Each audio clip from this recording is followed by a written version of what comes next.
Your car's AC compressor powers the cooling system by pumping and compressing refrigerants. When it fails, cooling drops and specific warning signs appear.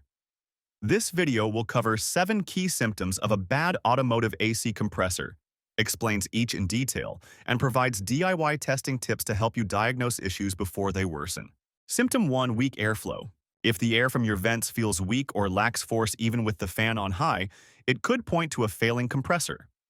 An AC compressor on its last legs may not build enough pressure to circulate refrigerant properly, resulting in poor cooling and only a weak cold breeze from the vents. SchumacherCollisionCenters.com. You might find that even though the blower motor is working, the volume of cold air is greatly reduced. Be sure to rule out blower or filter issues. If the fan sounds strong and airflow is still weak, the compressor's output is likely to blame.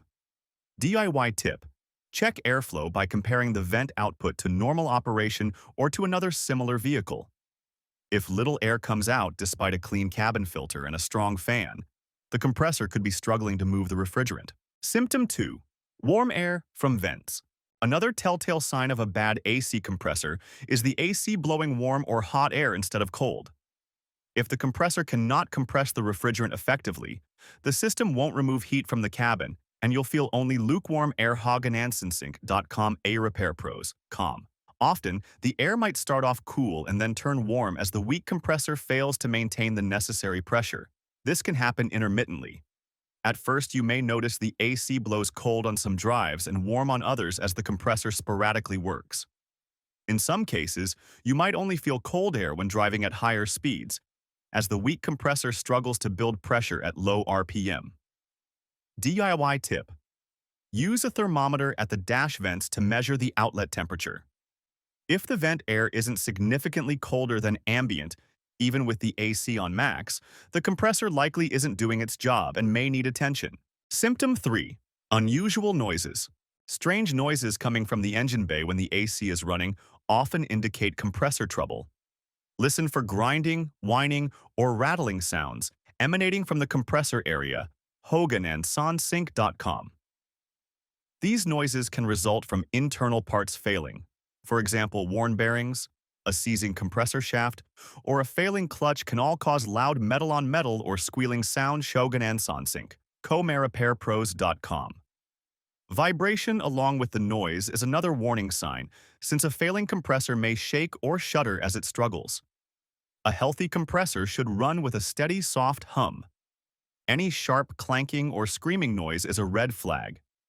In some cases, you might also hear a brief shriek or chirp right when the AC engages, hinting that the compressor is straining to start. DIY tip: with the engine off, manually rotate the compressor pulley to feel for resistance or roughness. When the engine is running, use a mechanic's stethoscope carefully on the compressor housing to pinpoint the source of the noise, keeping clear of moving belts and fans. Symptom 4: compressor clutch not engaging. When you press the AC button, a functional compressor clutch should click and engage, allowing the pulley to drive the compressor. If you notice that the clutch never engages, then the compressor isn't being driven and no cooling will occur. Sometimes you might see the clutch attempt to engage briefly and then disengage repeatedly, indicating the compressor is unable to sustain pressure, or there's an internal fault. A failure to engage can stem from an electrical issue in the clutch coil or a mechanical seizure inside the compressor that prevents it from turning. DIY tip: visually observe the compressor while someone turns the AC on.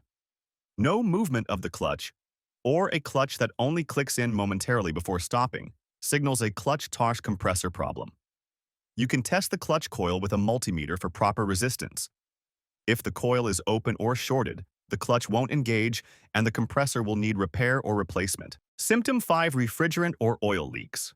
A bad AC compressor can often be identified by signs of refrigerant or lubricant leaking. Look for oily green or yellow stains around the compressor fittings, on the compressor body, or under the vehicle. These indicate refrigerant mixed with compressor oil, seeping out. SchumacherCollisionCenters.com. Physical damage like cracks on the compressor housing or failed shaft seals can cause such leaks, leading to a loss of refrigerant and diminished AC performance. Keep in mind that refrigerant carries lubricating oil, A significant leak will not only reduce cooling but also starve the compressor of oil, risking internal damage. You might even hear a faint hissing if the refrigerant is escaping under pressure. DIY tip: inspect the compressor and surrounding lines with a UV leak detection kit. Any glowing residue or oily film around the compressor or hose connections is evidence of a leak. If you find a leak at the compressor, it usually means the unit's seals have failed. The compressor will likely need to be removed and either rebuilt or replaced. Symptom 6: burning rubber smell. A burning rubber odor when you run the AC is a serious warning sign. This smell often means the compressor is overheating or the clutch is slipping badly, which causes the drive belt to overheat and burn. Firestone Complete AutoCare.com. A seized compressor can make the belt drag across a stopped pulley, generating intense friction. You might even see smoke or hear a screech as the belt slips. In addition to the smell, the engine may struggle or stall when the AC engages due to the stuck compressor creating drag on the belt drive. If not addressed, a frozen compressor can snap the serpentine belt, disabling other accessories. DIY tip: if you detect a burnt rubber smell or squealing noise with the AC on, turn off the AC immediately to prevent further damage. Inspect the serpentine belt and compressor pulley once the engine is off. Look for signs of slippage on the pulley. Try turning the compressor pulley by hand. If it's locked up or extremely difficult to turn, the compressor has likely seized and must be replaced before using the AC again. Symptom 7: repeated blown fuses. Electrical problems can also signal a bad AC compressor. If the AC fuse blows every time you activate the air conditioning, the compressor's clutch coil may be shorted, or the unit is drawing excessive current. HoganandSonsync.com. A failing compressor can overload the circuit, causing the fuse to pop or a circuit breaker to trip. You might replace a fuse only to have it blow again immediately when the AC is turned on. DIY tip: don't keep replacing fuses blindly. This is a clue that something is wrong. Instead, temporarily unplug the compressor's electrical connector and then put in a new fuse. If the fuse doesn't blow with the compressor disconnected but blows as soon as you reconnect it and turn the AC on, it confirms an internal electrical short or overload in the compressor. In such a case, the compressor will need to be inspected and likely replaced by a professional.